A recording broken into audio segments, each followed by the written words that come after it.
Beneath a silence older than memory, a continent sleeps. Antarctica, a white wilderness that seems empty, yet is haunted by echoes of forgotten worlds. Its frozen plains stretch like shattered glass across the horizon, concealing rivers of ice that flow unseen and caverns that breathe with secrets older than mankind itself. Here, at the edge of the world, the ice is both a graveyard and a cathedral, preserving ruins of time, swallowing mysteries, and guarding them in silence. To journey into Antarctica is to step into an ancient riddle written in frost and wind. And tonight, we follow that riddle into its frozen heart. But before we begin, if you find wonder in the hidden places of our world, join us, like, share, and subscribe as we uncover what was never meant to be seen. The wind begins as a whisper, carried across a plain so vast it has no horizon.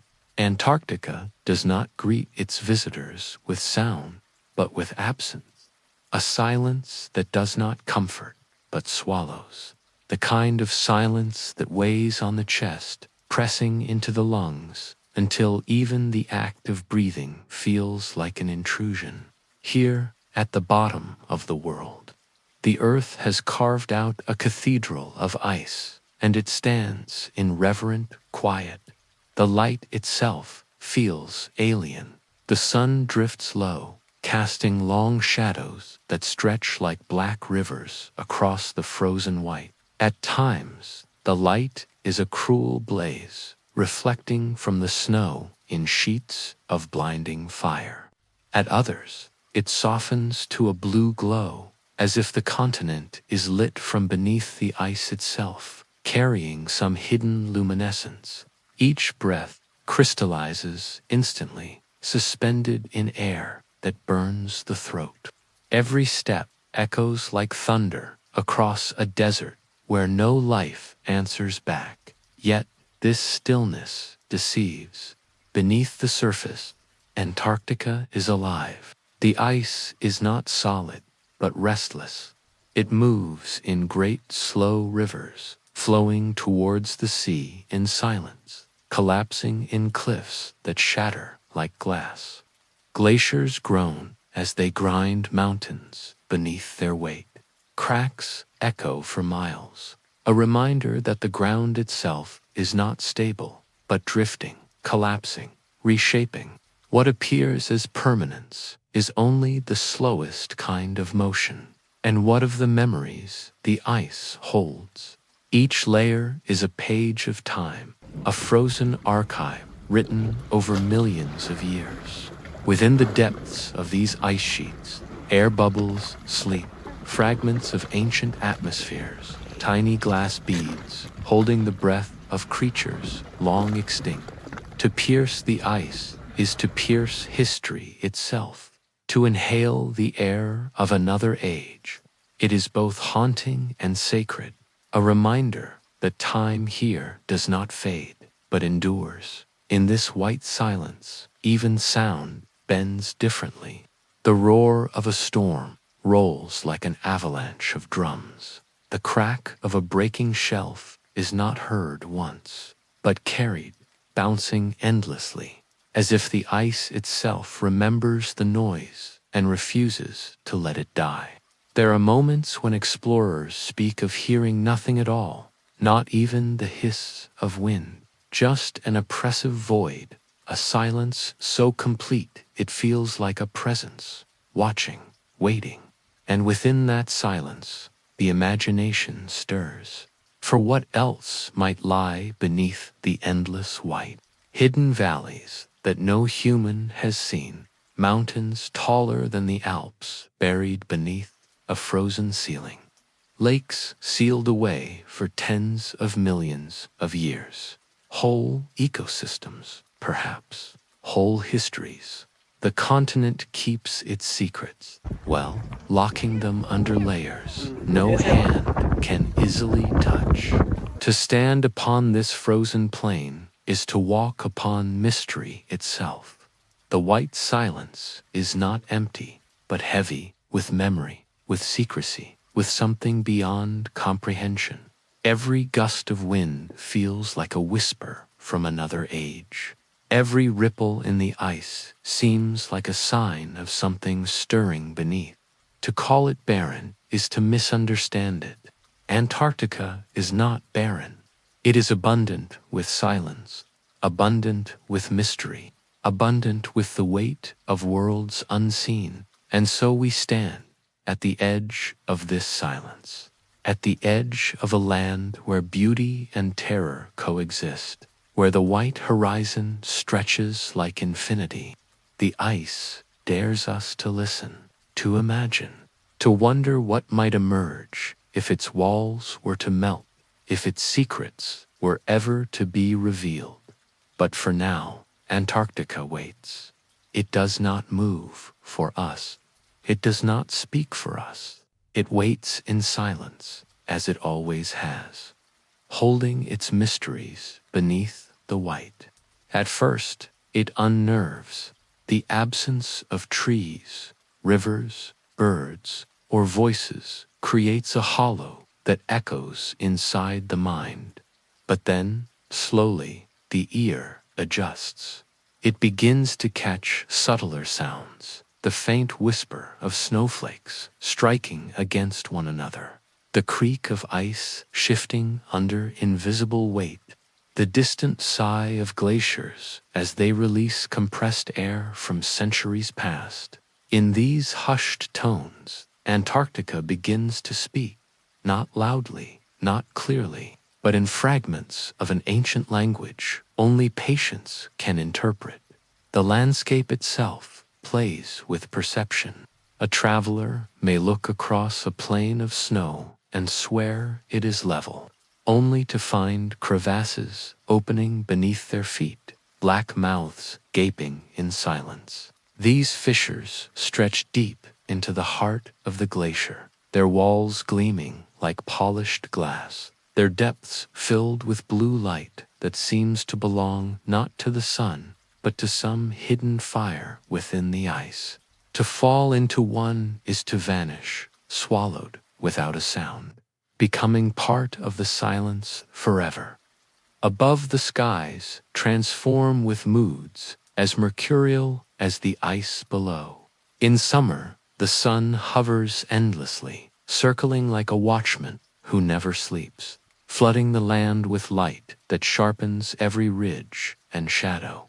In winter, darkness reigns, stretching weeks into months, broken only by the pale shimmer of the aurora. Curtains of green and violet ripple across the heavens, as if the sky itself is alive, whispering secrets to the frozen land beneath. To witness it is to feel both awe and insignificance, as though the universe itself has turned its gaze upon this desolate frontier beneath the surface.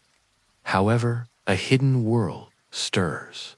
Rivers of liquid water slip silently under the ice, carving channels unseen by human eyes. Subglacial lakes, black, lightless, sealed away for millions of years, pulse beneath layers of frost, entire worlds preserved in darkness. Scientists have drilled into these hidden chambers and discovered microbial life, tiny organisms surviving in complete isolation, feeding not on sunlight, but on minerals and chemical reactions. These creatures are more than curiosities. They are living time capsules, echoes of ancient biology that may illuminate how life first began on Earth, or how it might exist beyond it. Such discoveries blur the line between science and myth. If life can endure beneath Antarctica's crushing ice, could it not thrive in the oceans of Europa, beneath the ice of Enceladus, or even in the frozen soils of Mars? Antarctica becomes a mirror, not only of our planet's past, but of other worlds that await beyond the stars. And so, the silence here is not only earthly, It feels cosmic, stretching outward, connecting distant places through the language of ice.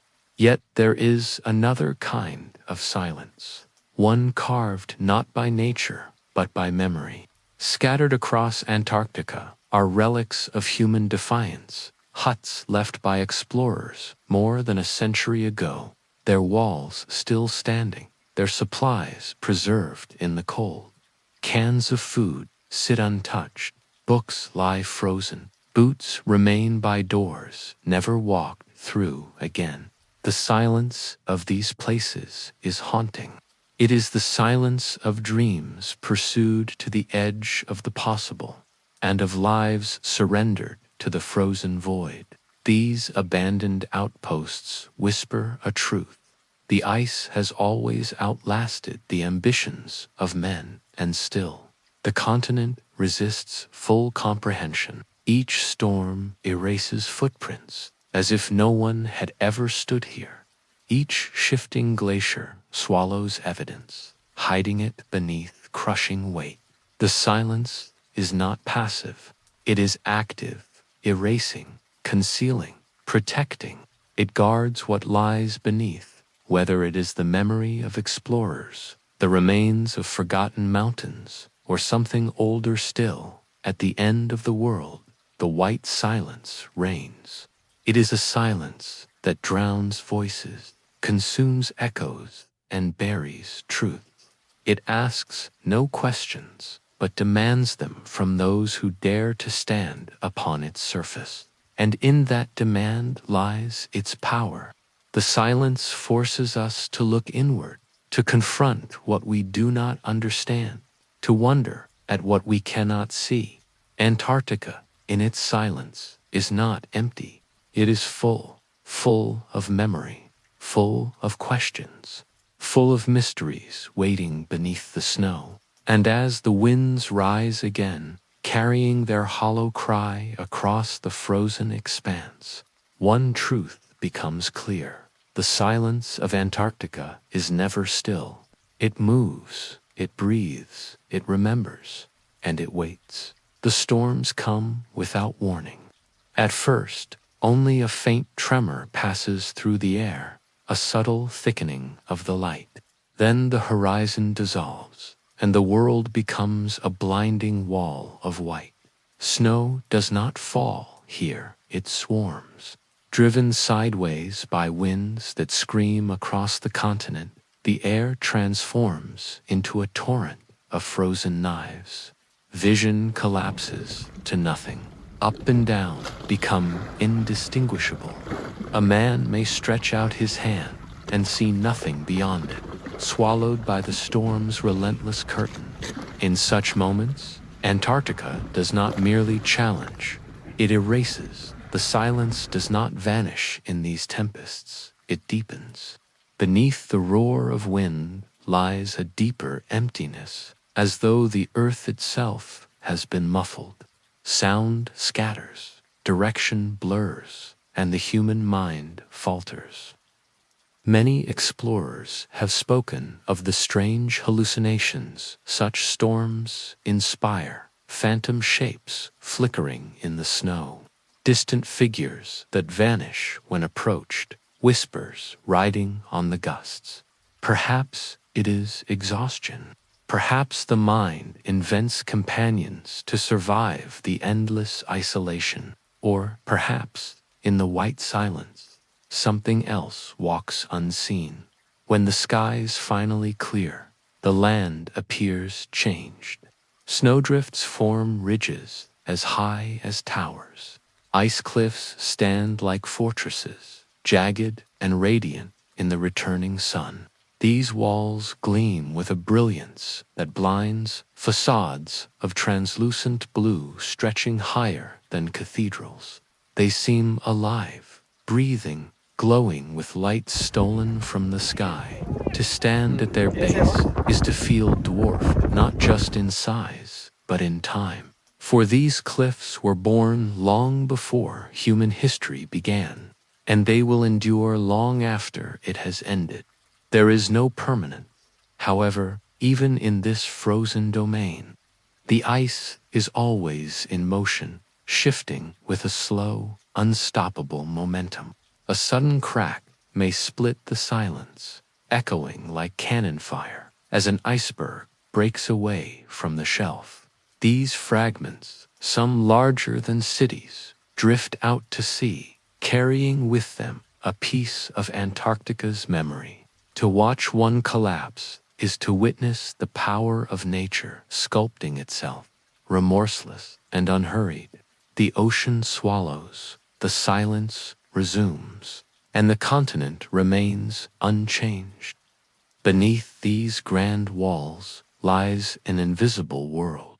Pressed under miles of ice are mountains taller than the Alps, valleys deeper than the Grand Canyon. Hidden ranges lie cloaked beneath the frozen shield, unseen by human eyes. Radar and satellites sketch their outlines, but still the mind struggles to imagine them. Entire landscapes erased from the surface, buried beneath a white ocean of ice. Some believe these valleys may hold rivers that still flow, lakes sealed from the world for tens of millions of years. If so, they may contain not only secrets of Earth's past, but a living record of evolution itself. In this silence, every discovery becomes monumental. A single core of drilled ice is not just frozen water, but a story, a timeline of storms, eruptions, and ancient climates written layer upon layer. Scientists read these lines like scripture, tracing back hundreds of thousands of years to glimpse what the Earth once was. Each trapped bubble of air is a voice from another world, whispering of times when the planet burned or froze, thrived or starved. The silence of Antarctica is therefore not empty but eloquent. It speaks in ice, in memory, in fragments of forgotten ages. Yet even science cannot dissolve the sense of awe that grips those who walk here. The silence is overwhelming, but also strangely intimate. It feels as if the land is listening, measuring the heartbeats of those who dare to intrude. Every step, every word spoken aloud feels amplified, carried away across the endless plain. One cannot help but feel exposed, fragile, temporary. The ice is eternal, but we are not. And it is this fragility that draws explorers still. For in this silence, one finds not only fear, but beauty. A beauty so sharp it aches, so vast it humbles, so pure it silences even thought.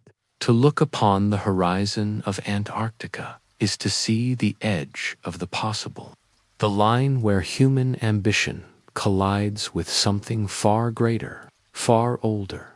The white silence teaches many lessons, but one above all, here, in this kingdom of ice. Mankind is not the master. We are the guests, brief, fragile, uninvited. And the silence does not care whether we stay or vanish. Night falls differently here, not as a descent, but as an The sky does not fade gently. It collapses into black, swallowing the horizon in a single sweep. And then, from the silence, comes a light. Curtains of green ripple across the heavens, then violet, then blue, shimmering as if unseen hands were painting the sky in fire. The aurora dances over the frozen plains, a spectacle both celestial and haunting. To stand beneath it is to feel the universe speaking in color, to sense that this land is more than earth, more than ice. It is a threshold, a place where the ordinary world ends and another begins. In that glow, the ice itself seems alive. Cliffs sparkle like glass, snowfields reflect shifting hues, and the silence deepens until it feels almost sacred. One could believe the land remembers that it has held its vigil since the first light of creation. The white silence does not need words to convey its power. It shows, and the soul understands. But this beauty hides a shadow, for in the depths beneath, things stir that are older than memory. Whole valleys lie locked away, entombed beneath miles of ice. Subglacial lakes stretch unseen, dark waters preserved since before mankind's first breath. In those hidden places, silence takes another form, not just absence, but secrecy. If life persists there, it has done so alone, sealed away from the world above. What might such isolation create? What forms could evolve, unseen, untouched, waiting in the darkness? The thought lingers, heavy as the air itself. Explorers who have stood here speak of an unease, as if the ground beneath them watches. They describe it not as fear, but as awareness, the feeling of standing above something vast, something buried, something that endures in silence because it must. The storms, the glaciers, the endless plains, all these are but the surface. Antarctica is not only ice and emptiness, it is a veil, a mask, a guardian, hiding something far older than its frozen walls. The silence is not the absence of life, but the presence of secrets. Secrets too large, too deep to be revealed at once. Even the explorers of old, their journals, though written in the language of science and endurance, occasionally hint at something more. Words chosen carefully, phrases left unfinished, notes scribbled in margins that speak of shadows moving across the snow where none should be. Were they hallucinations, the tricks of exhaustion and cold? Or were they glimpses, fleeting, unexplainable, of what the silence conceals? Antarctica is patient. It has watched empires rise and fall, oceans shift, species vanish. It waits beneath its veil of white, guarding what it holds. And as the winds sweep across the plains, carrying snow like sand across an endless desert, one is left with the unsettling truth. This silence is not empty. It is heavy with the weight of what lies beneath. The aurora fades, darkness returns, and once again the land is still. But the stillness now feels different. It feels expectant, as though the silence itself knows that its secrets will not remain buried forever. One day the ice will crack, the glaciers will retreat, and what sleeps beneath will awaken. As the chapter of silence closes, another begins, not of what is seen, but of what is hidden. The white silence is only the surface. The buried world awaits, locked in shadow, whispering through the ice. And so we descend. Beneath the stillness of the white silence lies a deeper kingdom, unseen yet immense. To step below the surface of Antarctica is to enter a labyrinth where light cannot follow.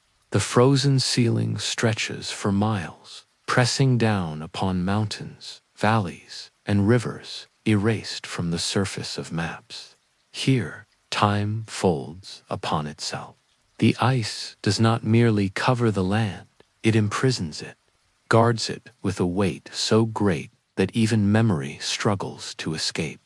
Radar has sketched outlines of this concealed world, revealing mountain ranges taller than the Alps, valleys that dwarf the Grand Canyon, and basins that once cradled forests before the ice claimed them. Beneath 4 kilometers of ice lies the Gamburtsov Mountains, jagged peaks no human eye has ever seen.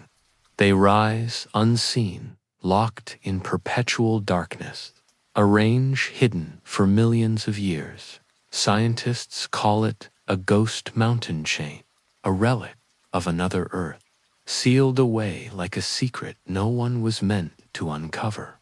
But mountains are not all that sleep beneath the frost. In the hollow basins and fractures, liquid water flows rivers that never meet the sky, lakes untouched since the age of dinosaurs.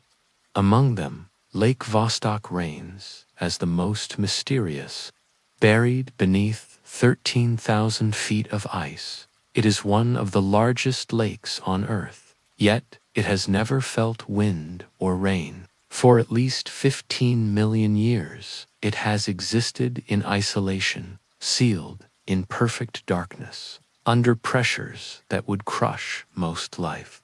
And yet, when scientists drilled carefully into its edge, what they found defied belief. Signs of microbial life.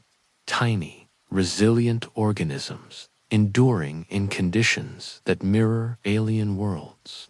What else could thrive in such solitude? Could evolution, trapped in silence for millions of years, create forms unlike anything known above? The questions linger like shadows in the water, unanswered, unsettling. The thought of ruins arises not only from science, but from imagination.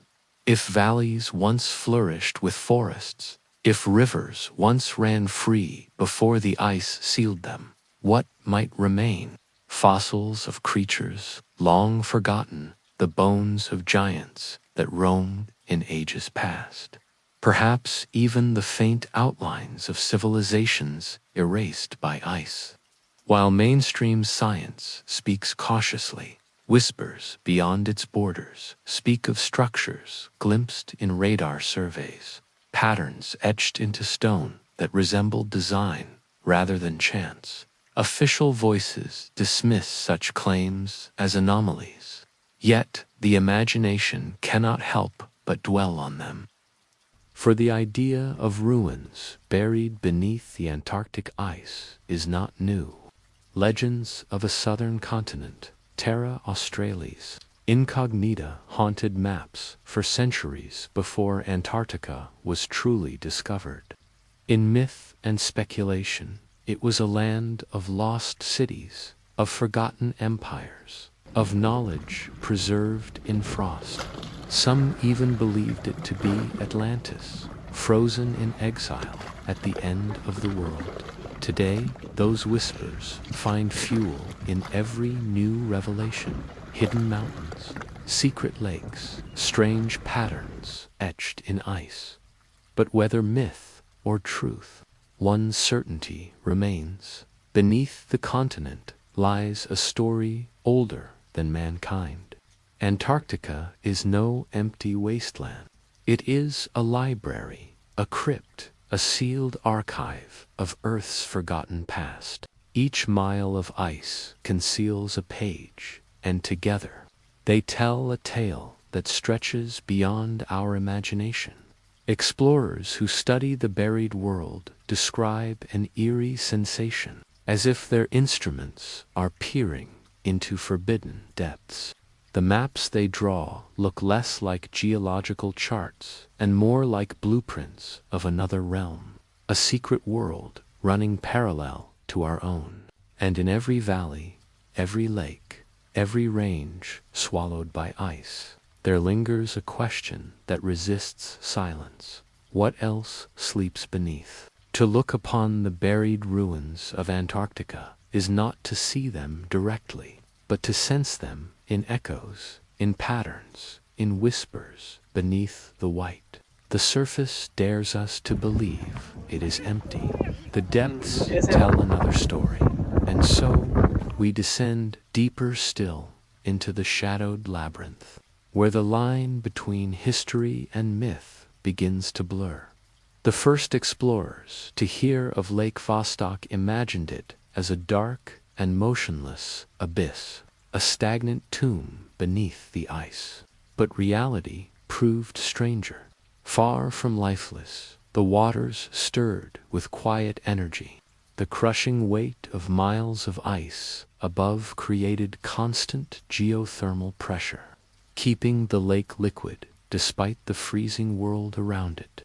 In that darkness, nutrients seeped from the rocky bed below, feeding microbial colonies that scientists later identified life thriving where it should not. To encounter such resilience forces a confrontation with human imagination.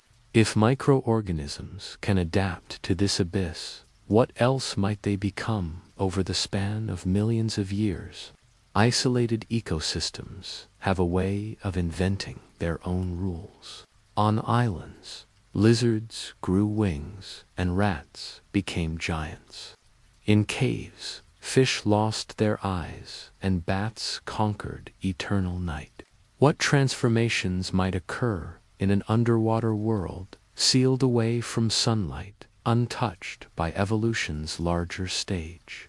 Some scientists whisper the word alien, not in the sense of beings from beyond the stars, but in the biological unfamiliarity of life forms so separate, so unique, that they might as well have evolved on another planet. Lake Vostok, they argue, is a mirror of the icy moons that orbit Jupiter and Saturn. Europa and Enceladus are thought to hold oceans beneath their frozen shells, warmed by geothermal heat. To study Vostok is to look across space into the possibilities of life elsewhere, and yet there is a darker undercurrent in these revelations. If organisms have flourished undisturbed for 15 million years, how might they respond to intrusion? The drilling process that sampled Vostok was done with extreme caution, using clean techniques to avoid contamination. But whispers persist. What if even the smallest breach awakens something not meant to be disturbed? The lake is not simply water. It is an alien world beneath our feet. Some fear the consequences of opening its vault too widely. Lake Vostok is not alone. Antarctica holds over 400 known subglacial lakes, each one a chamber sealed by ice. Some are linked by rivers flowing unseen, carving hidden networks across the buried continent. In certain valleys, geothermal activity keeps entire regions warm enough to resist total freezing. Satellite imagery has revealed faint traces of liquid water movement, rivers under the continent, flowing without sun, without sky. These secret rivers form the veins of a shadow Earth, one that exists parallel to our own. What might they carry in their currents? Fossils washed from ancient stone, strange organisms drifting between hidden seas, or perhaps artifacts buried deep in pre-human epochs, now carried silently beneath the ice. For every answer offered by science, speculation multiplies, spreading into myth. Some researchers argue that Antarctica's ice has preserved records of past climates, entire histories written in frozen layers.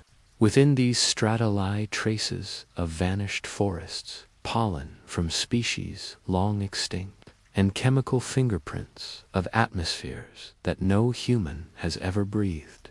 The ice does not merely conceal, it remembers.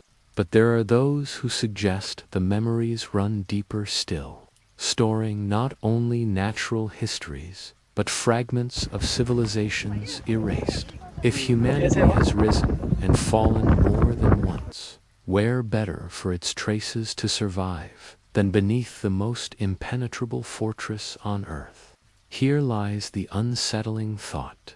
Antarctica may not simply hide natural wonders, but relics of knowledge. Legends from distant cultures echo this idea. Stories of lost continents, of civilizations swallowed by sea and ice.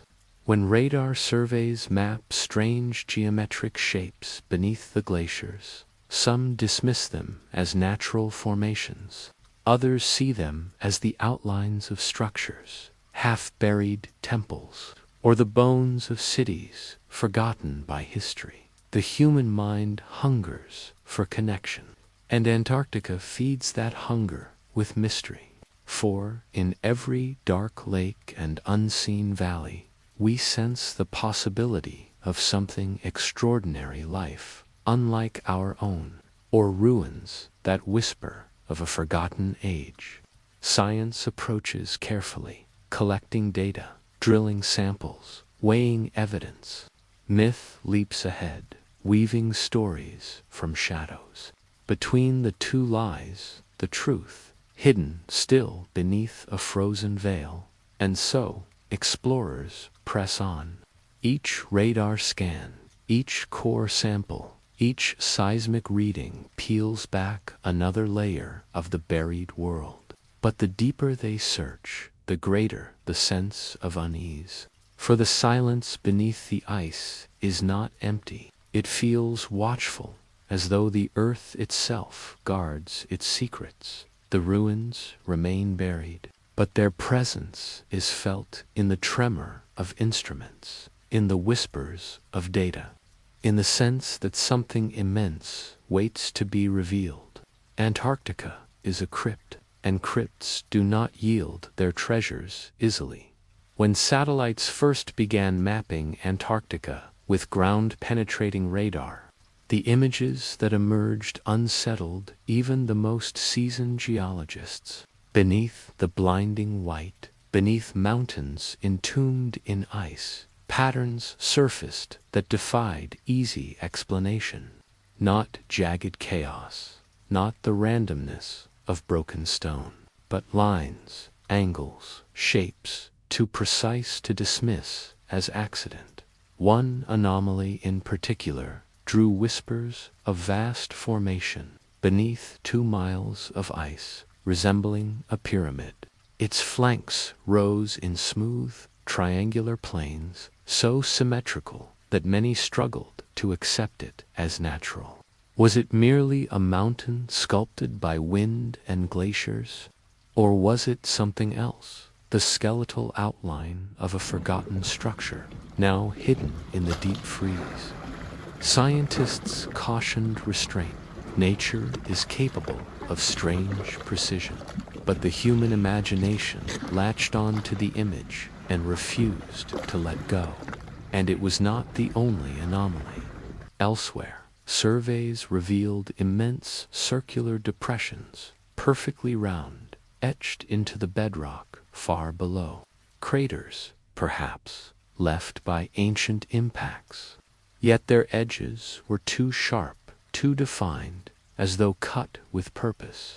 One, deep in the eastern plateau, was nearly 300 kilometers wide, leading some researchers to propose that it marked one of the largest asteroid strikes in Earth's history. If true, it might explain periods of mass extinction. But to others, it seemed something more. A vault, a gateway sealed in stone. Its circular geometry, unlike anything produced by chance. The mysteries multiplied.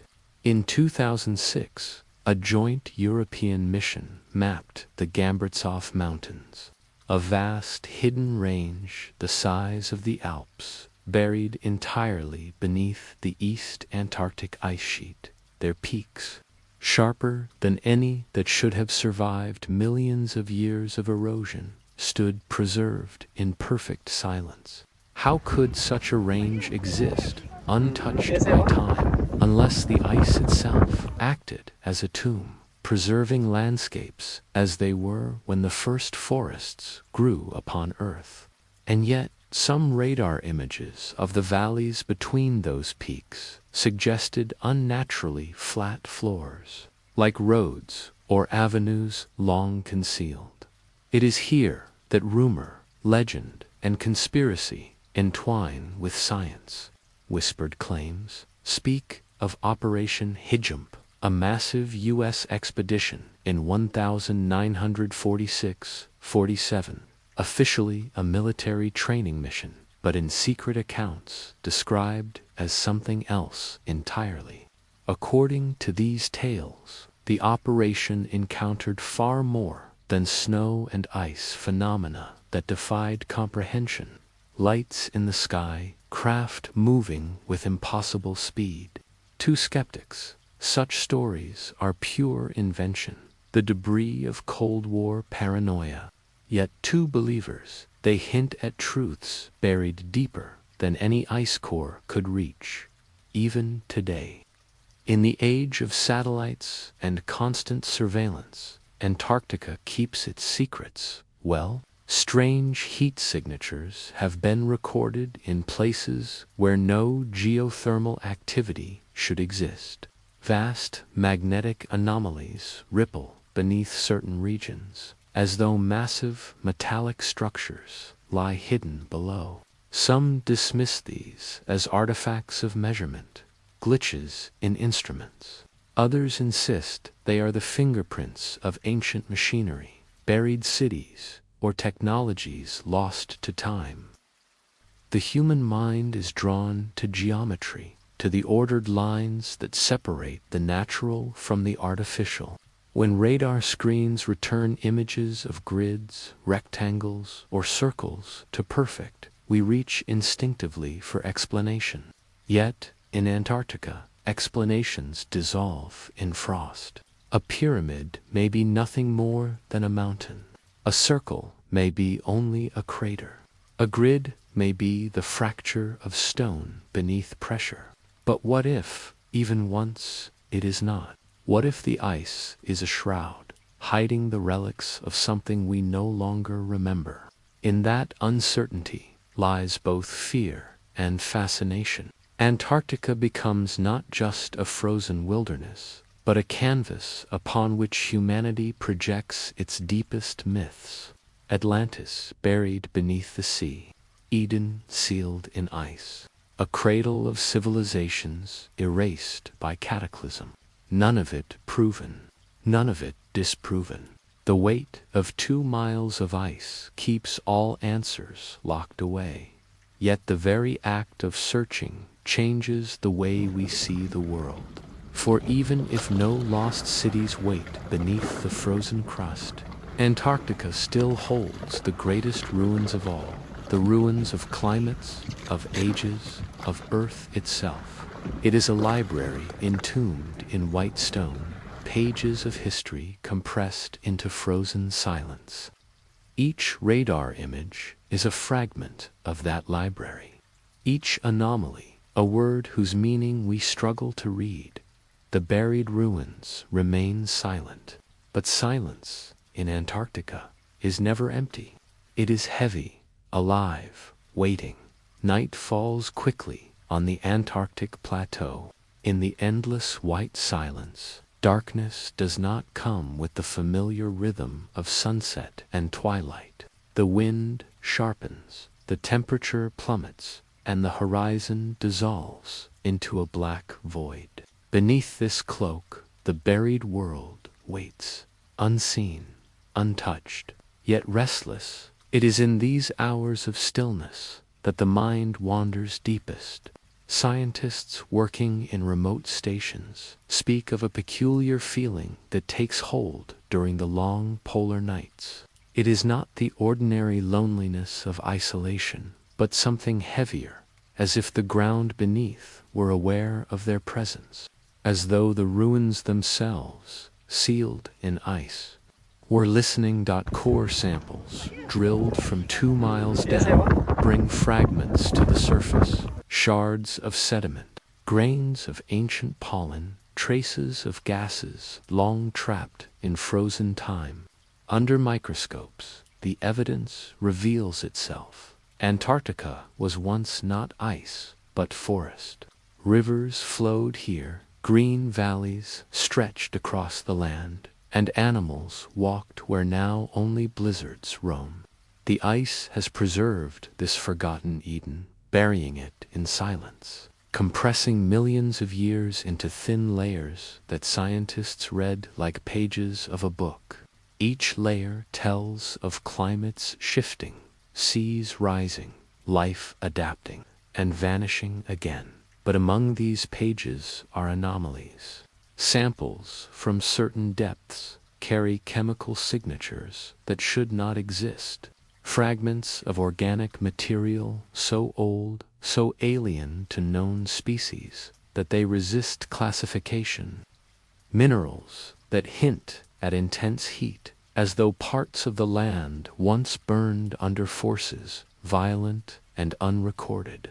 Were these simply echoes of volcanic fury, or signs of something more catastrophic, something erased from human memory?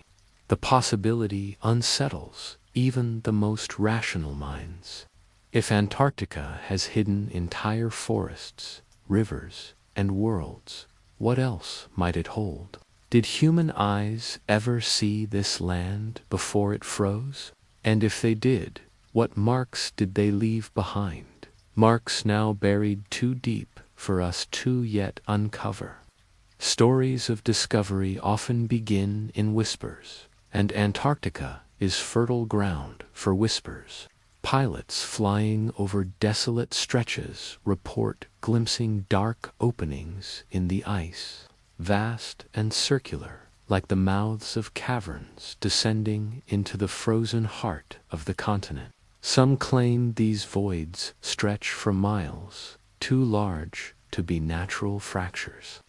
Were they volcanic vents, collapsed glaciers, or entrances to something older, carved by intelligence and sealed by time? The accounts remain unverified, dismissed as mirages, tricks of light and shadow. Yet they persist, multiplying with each passing decade. The deeper one stares into the continent, the more the lines between science and myth blur. Each radar anomaly, each unexplained formation, becomes a vessel for speculation. Were there civilizations here before the ice, wiped away by sudden cataclysm? Could traces of them still lie entombed beneath the frozen crust, waiting for our instruments to reveal their shapes? Or are these ruins not human at all, but remnants of life forms that rose and fell before our species was ever imagined? We cannot yet say. The ice holds its secrets with a patience beyond human scale. What is a century of research against 15 million years of silence? Our efforts are brief scratches on a surface that resists intrusion, and yet something compels us to keep searching. Perhaps it is the human hunger for origins, for proof that we are not alone in the universe, or even in our own history. Perhaps it is the recognition that Antarctica is more than a continent, it is a mirror. In its silence, we hear the echo of our own fragility. Civilizations rise, burn, and are buried. Whether of stone, of life, or of memory, remain concealed. But every expedition, every scan, every story brings us closer to the moment when the ice will yield its secret. And when that moment comes, it may not be quiet. For revelations of such magnitude have the power to shake the foundations of what we know, to fracture the certainty of history itself.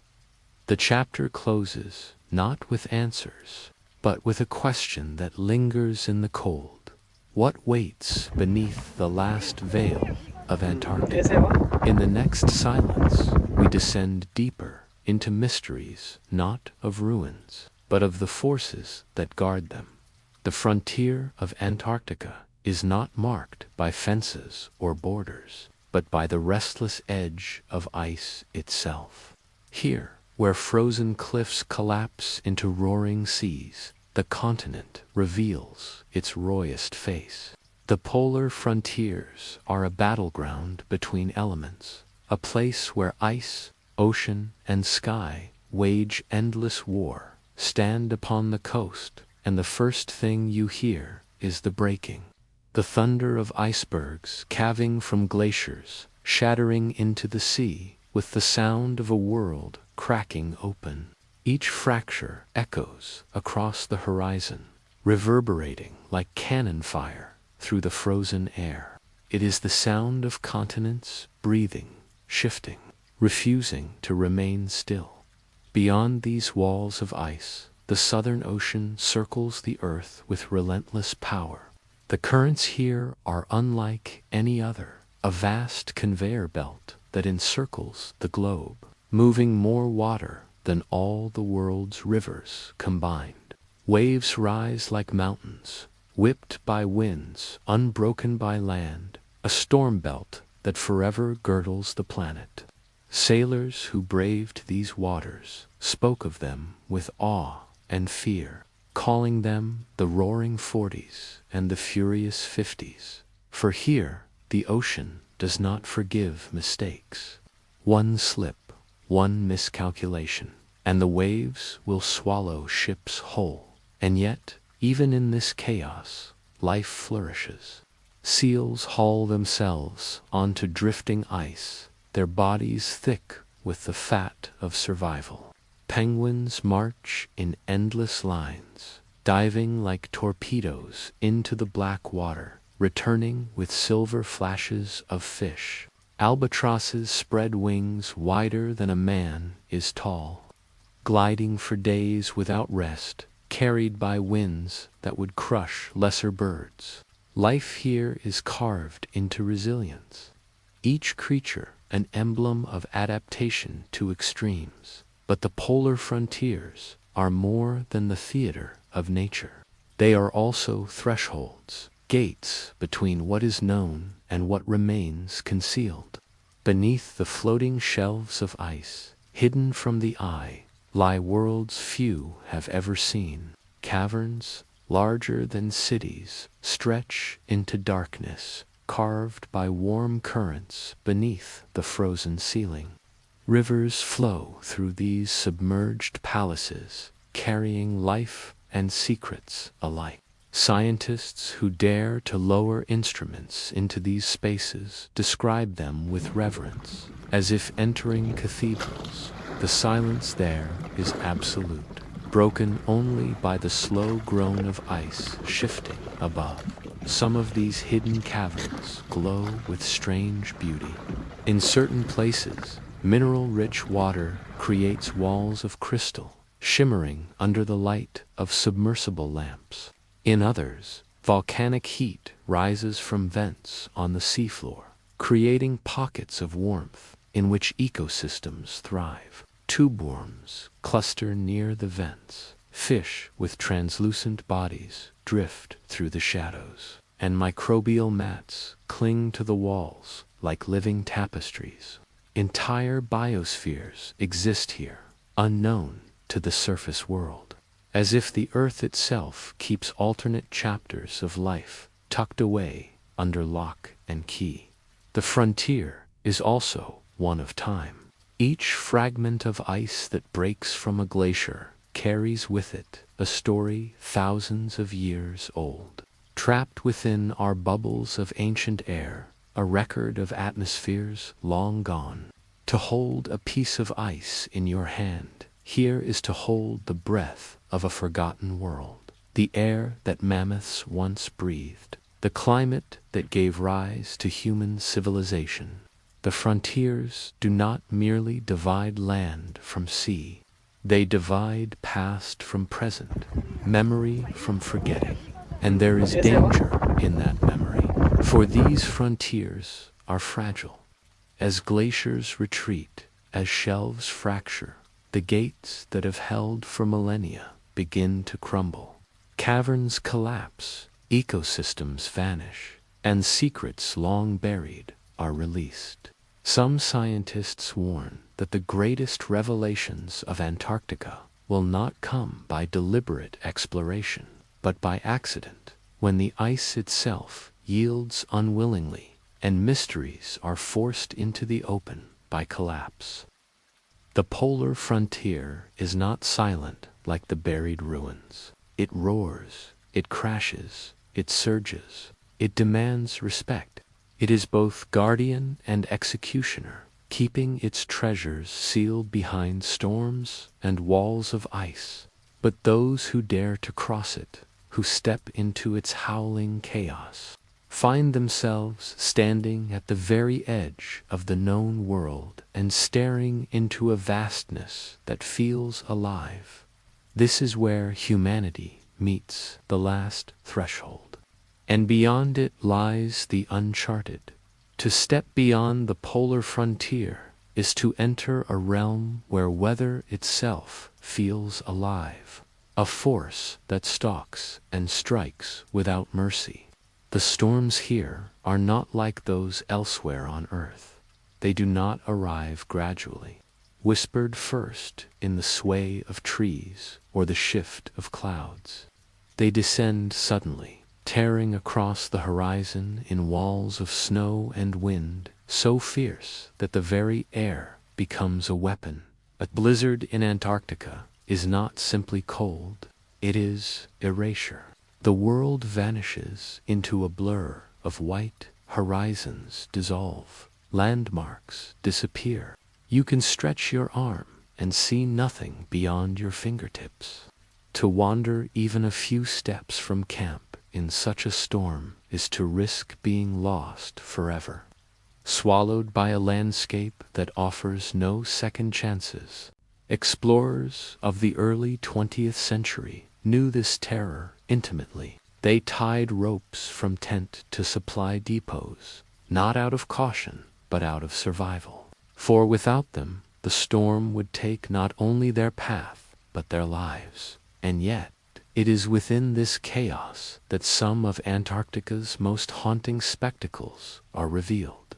At the edges of glaciers, massive fissures split open, deep crevasses hidden beneath deceptively smooth snow. They stretch for miles, jagged scars in the ice, descending into blackness with no visible end. To fall into one is to vanish into silence. Explorers speak of hearing the wind howl differently near these openings, as though the earth itself were breathing. Instruments confirm their depth reaches hundreds of feet, but no human who slips within ever returns to measure them directly. Beyond the glaciers, the seas rage in equal fury. The Southern Ocean births waves taller than houses, rolling in endless procession.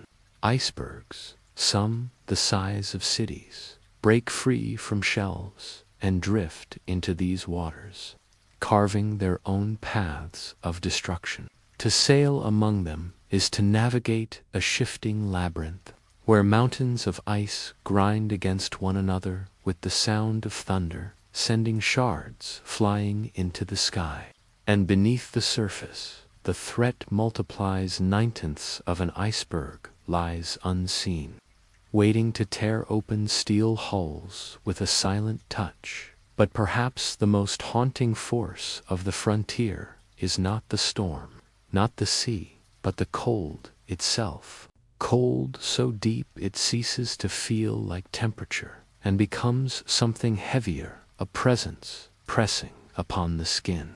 At -40, metal cracks like glass. At -60, fuel thickens to sludge. Breath crystallizes instantly, and flesh freezes in moments. There are no second chances in such cold. To be unprepared is to be undone. And yet, amid this merciless realm, the human spirit persists. Research stations rise on stilts above the snow, their walls glowing with light like beacons in the void. Within them, men and women live for months at a time, bound together by the shared knowledge that they are among the few to witness the world in its rawest state. Their journals speak not only of hardship, but of wonder, of skies igniting with curtains of green aurora, of midnight suns burning above endless plains of ice, of silence so profound it becomes a kind of music. The polar frontier transforms those who enter it. To stand against its storms is to confront the limits of endurance. To glimpse its hidden caverns is to glimpse worlds no other eyes have seen. And to survive its cold is to carry a memory that never fades. Explorers, sailors, scientists alike describe the same feeling upon their return. A haunting pull, as if the ice has marked them. They leave Antarctica, but Antarctica never leaves them. This is the paradox. It is lethal, yet magnetic. It destroys, yet it beckons. The storms may erase paths, the glaciers may swallow travelers, but the draw remains. For in this frozen edge of the world lies something more powerful than fear. The certainty that the last great secrets of Earth are still waiting, hidden just beyond the next wall of ice, beyond the next storm.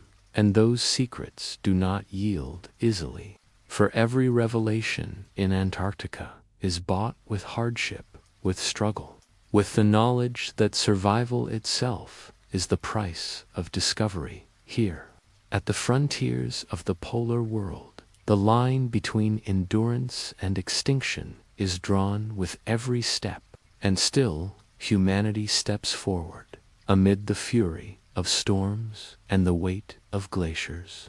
Life endures in ways both fragile and extraordinary. To the untrained eye, Antarctica appears barren, a frozen void where survival should be impossible. Yet, in the cracks of ice, in the churning seas, in the smallest droplets of brine, life persists, writing its defiance into the very frontier of existence.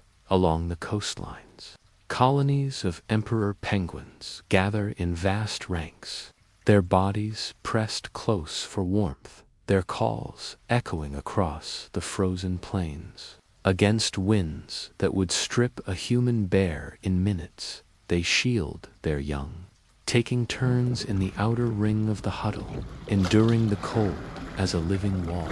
In the depths of winter, when the sun vanishes for months and the ice thickens into silence, these creatures remain steadfast, unyielding, a reminder that survival is not always conquest, but endurance. In the seas, the story grows stranger still.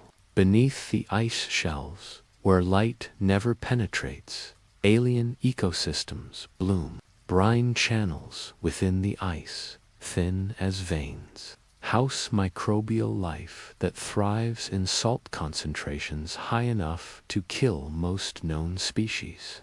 Here, bacteria and archaea feed, not on sunlight, but on chemical reactions alone, living proof that energy can be drawn from the most unlikely sources. For scientists, such discoveries are not merely curiosities. They are windows into possibility.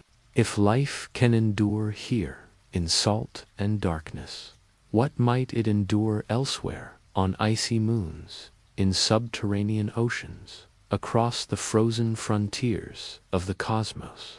Larger creatures haunt these depths as well. Weddell seals dive through narrow cracks in the ice, holding their breath for nearly an hour as they hunt in the black water. Their songs carry beneath the frozen ceiling, eerie, resonant tones that vibrate like the haunting notes of an otherworldly instrument. To hear them is to be reminded that life here has its own music, invisible yet present, echoing beneath the silence, above and further below. Stranger forms dwell. Fish with antifreeze proteins in their blood, translucent creatures that glow faintly in the dark, invertebrates that crawl across the seafloor as if from another time. In 2011, while drilling through hundreds of meters of ice to reach a subglacial lake, scientists lowered a camera into the cavity. What they saw shocked them. Living organisms clinging to the walls, surviving in water sealed away For thousands of years, life not merely enduring, but thriving in isolation. Even the ice itself shelters life. Within the brine veins, microbes create miniature colonies, encased in frozen walls, yet metabolically active. It is as if the continent is alive from within, pulsing with hidden vitality, unseen but ever present. Some researchers suggest these microbial worlds may hold answers to questions about the origins of life on Earth. Could it be that life began in places like this, not under warm skies, but within the hidden cracks of ice and stone? On the frontier, predators to find their stage. Orcas patrol the waters with cunning precision, coordinating hunts that drive seals into traps. Leopard seals lurk beneath ice floes, their sleek forms cutting through the water with predatory grace. To witness their hunt is to glimpse raw survival, swift, merciless, efficient. Yet even in this brutality there is a strange beauty, a rhythm of life honed by eons of ice and sea. But the most haunting life forms may be those we cannot yet see. Scientists speculate that beneath the thickest shelves, in caverns untouched for millions of years, entire ecosystems may exist, unseen by human eyes. Creatures evolved in darkness, never knowing the sun, living in a realm where the rules of biology bend and twist. To imagine such beings is to stare into a reflection of our own ignorance, a reminder that Earth itself is still unexplored at the frontier. Life is not abundant, but it is resilient. Every organism is a story of survival, written in blood, in ice, in silence. Together, they form a living testament to endurance that even in the harshest reaches of the planet, where the world seems inhospitable, life insists upon itself. And yet, one cannot shake the sense that this resilience holds meaning beyond biology, that in these creatures, in these hidden colonies, there lies a message. The frontier does not belong to emptiness. It belongs to survival, to persistence, to the quiet will to endure. As we watch these beings thrive against impossible odds, the frontier whispers to us, if life can exist here, in a place that denies life, where else might it wait, hidden beyond our sight? The polar frontier is more than a wilderness of ice and storm. It is a mirror reflecting both the endurance of life and the fragility of our presence upon this earth. Yet mirrors can deceive, and beneath their reflection lies danger. To step too far into this world is to risk being consumed by it. Explorers who dared, the white expanse spoke of beauty that felt almost divine. The auroras, green and violet ribbons dancing across endless skies, filled them with awe. Vast plains of untouched snow gleamed like fields of diamonds, stretching farther than imagination could measure. But alongside beauty came menace. A storm could rise in minutes, turning wonder into terror, erasing all landmarks, leaving even the boldest wanderer adrift in a world without direction. Many never returned, their names etched not in stone, but in the silence of the ice. Even today, when technology carries us further than wooden ships and dog sleds once could, the frontier punishes arrogance. Machines freeze, batteries drain, instruments fail. Human will bends beneath the unyielding cold. In 2016, a research team reported standing upon what they believed was firm ice, only to hear the thunderous crack of a fissure opening beneath their feet. In seconds, an entire section of the ice shelf sheared away, plunging into the sea. No warning, no mercy. Such is the law of this frontier. Survival is conditional, and the conditions are not ours to set.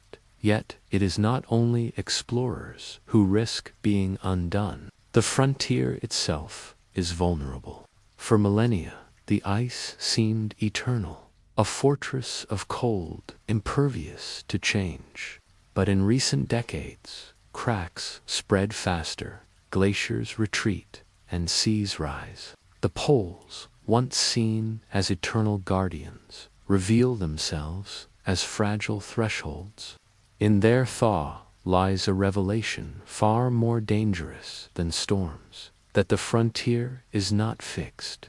It shifts, it changes, and its collapse may pull the rest of the world into its wake. Here, in this paradox of strength and fragility, the frontier becomes a stage for humanity's greatest questions.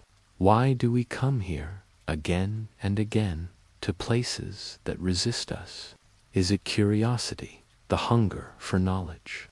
Is it conquest, the same drive that pushed us across deserts and oceans? Or is it something deeper, an unspoken pull, a recognition that in the edge of the world, we confront the edge of ourselves? Some say the poles are sacred, not because they are unreachable, but because they remind us of limits.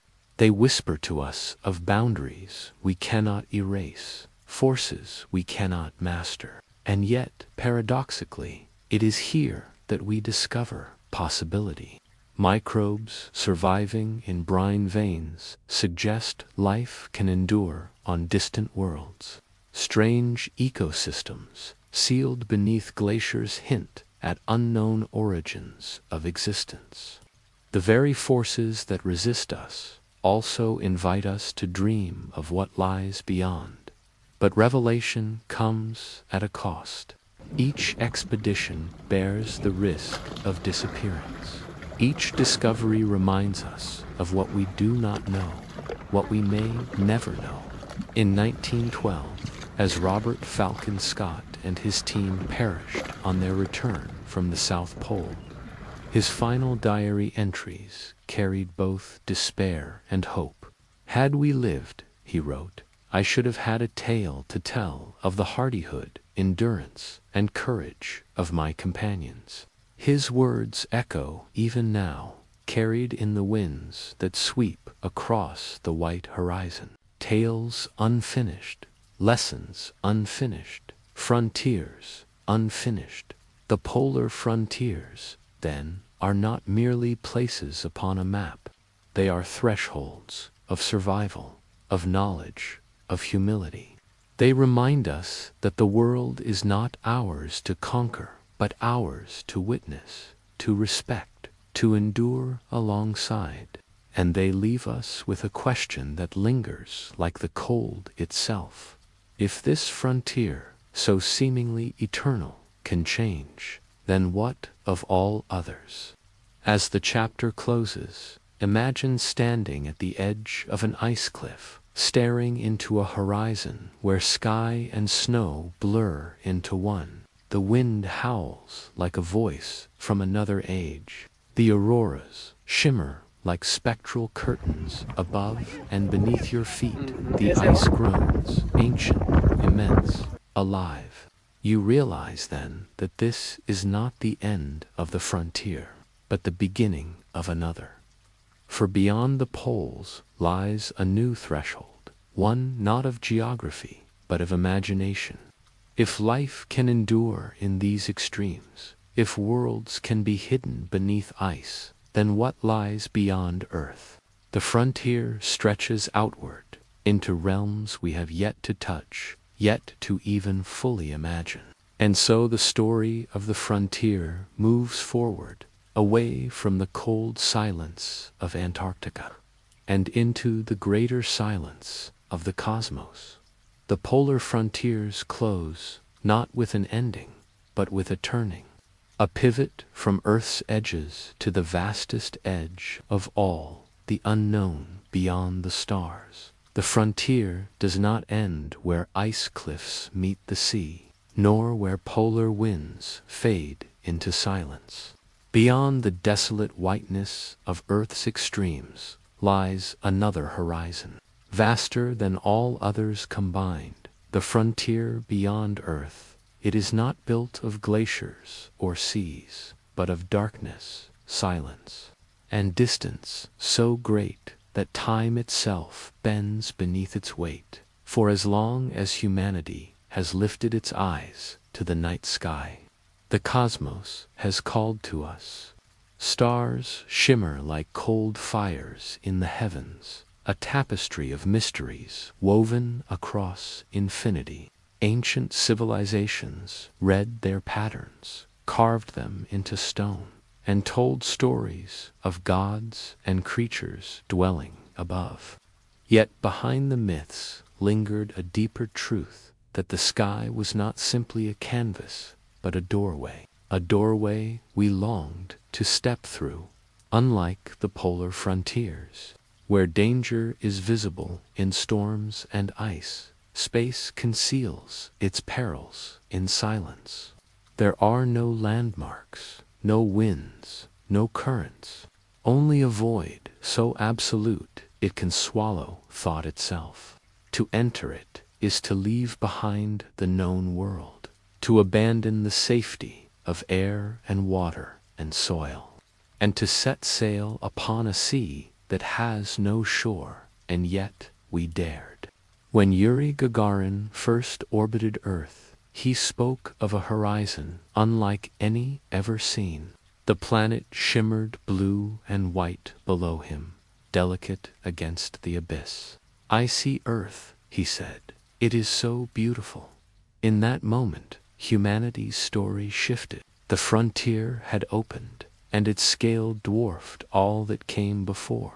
But beauty, as always, was shadowed by danger. Apollo missions carried men to the moon, yet each step was weighed against catastrophe. A single malfunction, a single miscalculation, could strand them forever in the void. When Neil Armstrong's boot pressed into lunar dust in 1969, the world celebrated.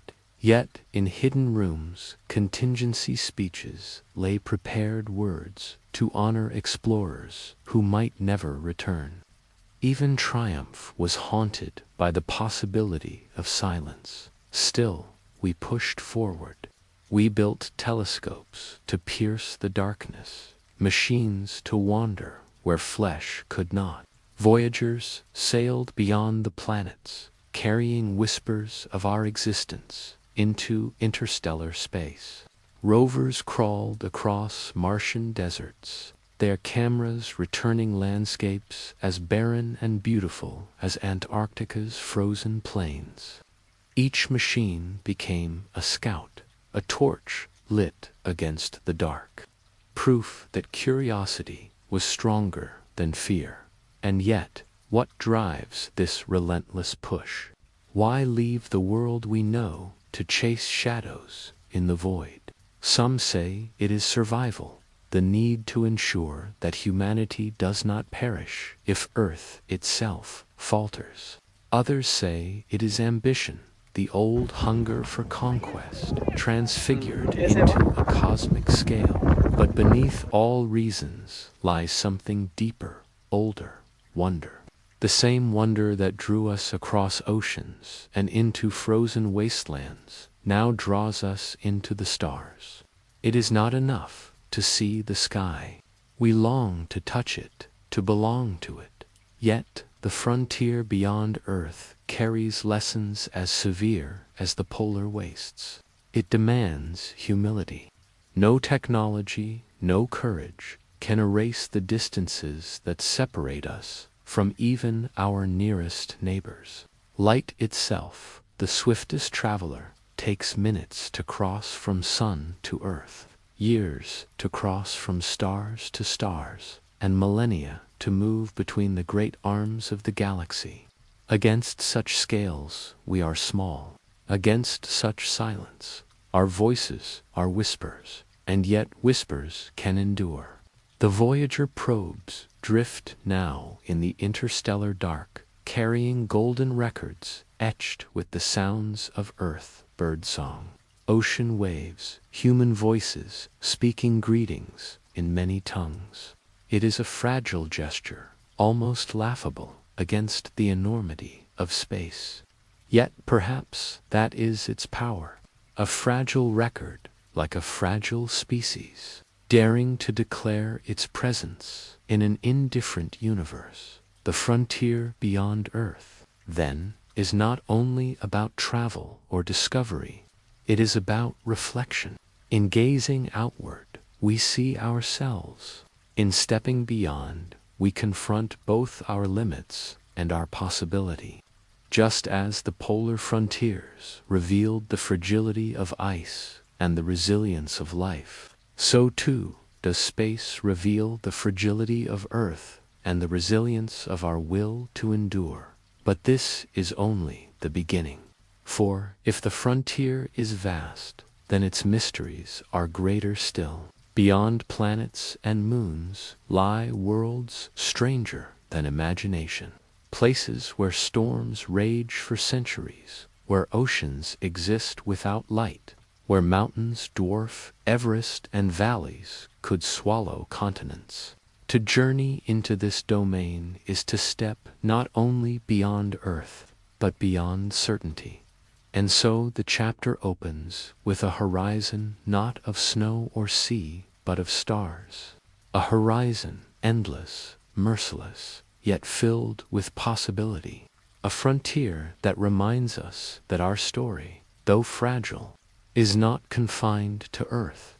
It stretches outward into the silence, into the mystery, into the unknown. The moon was humanity's first true outpost in the void, the nearest shore on an infinite ocean. When the Apollo astronauts descended upon its dust-gray plains, they stood upon a world untouched for billions of years.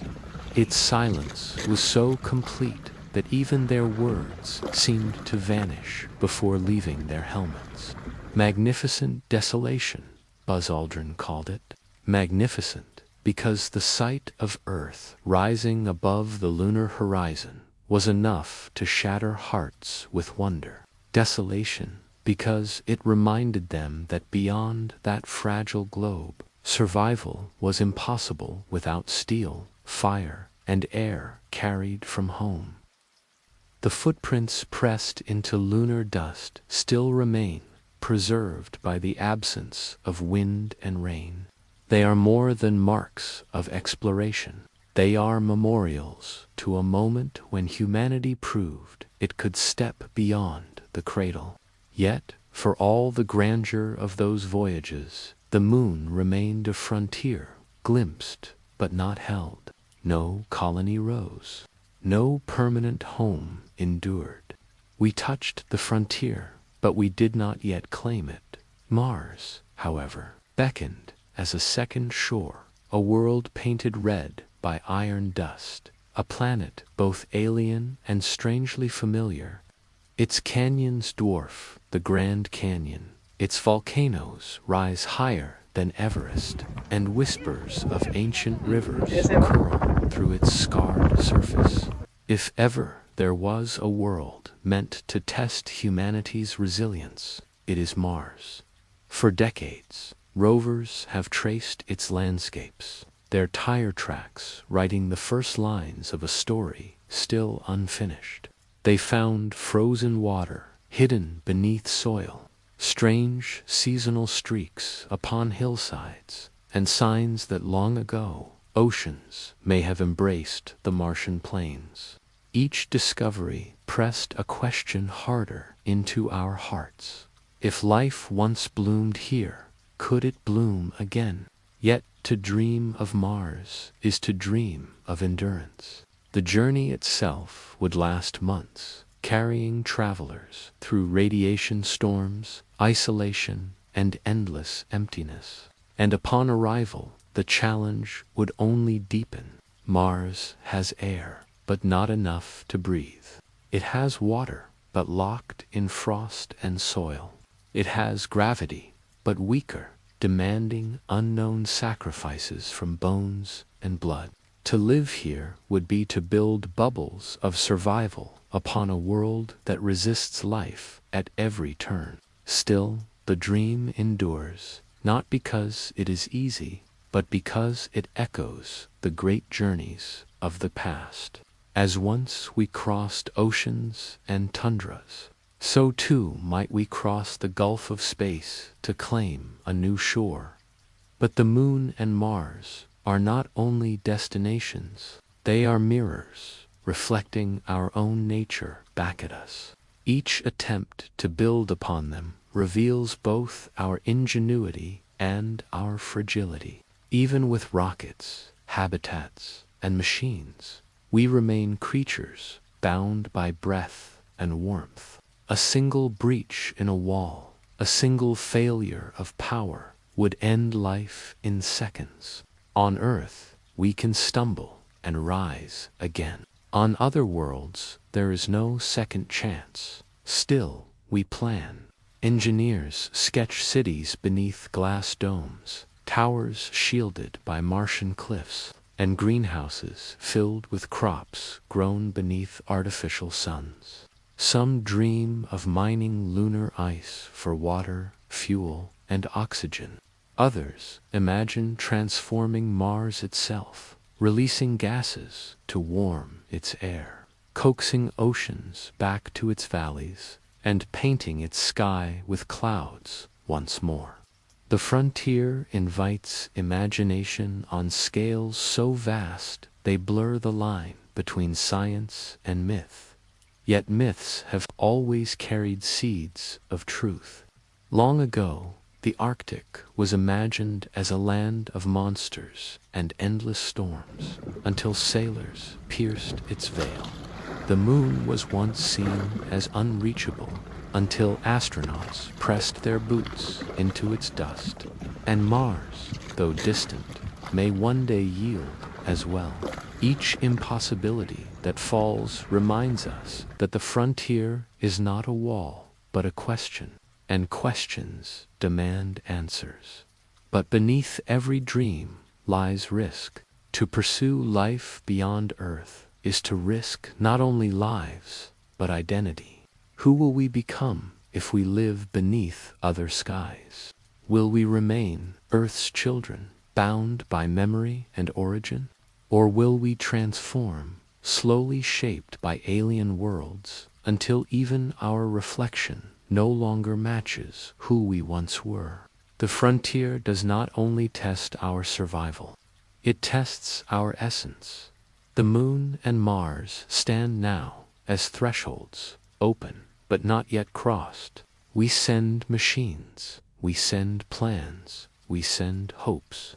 But the moment of permanence, the step from visitor to settler, remains just beyond reach. It is a moment both feared and longed for. Feared because it carries the weight of the unknown.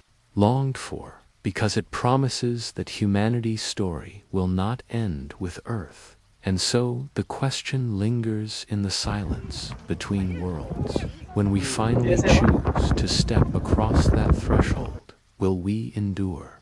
Or will the frontier remind us once more that wonder and danger are inseparable companions? Beyond Mars, the solar system expands into a realm where sunlight weakens and shadows grow deep. Here, planets no longer resemble the rocky worlds we know. They become giants, titans of gas and storm, encircled by moons as strange as dreams. This is not a frontier of familiar landscapes, but of extremes so vast that human imagination strains to hold them. Jupiter looms first, a colossus of swirling clouds and storms larger than Earth itself. The great red spot, a hurricane 3 times the size of our planet, has raged for centuries, perhaps millennia. Its colors, red and ochre, bleed through white clouds like a wound upon the heavens. To approach Jupiter is to confront raw power. Radiation belts crackle with invisible fire, strong enough to kill within hours. Lightning arcs across clouds with a force that could shatter mountains. Yet amid this fury, there is wonder. Its moons form a miniature solar system, each with secrets that challenge our understanding. Io bleeds lava from hundreds of volcanoes, its surface reshaped in constant violence. Europa, smooth and pale, hides beneath its icy crust a vast ocean, a hidden sea, perhaps greater than all Earth's combined.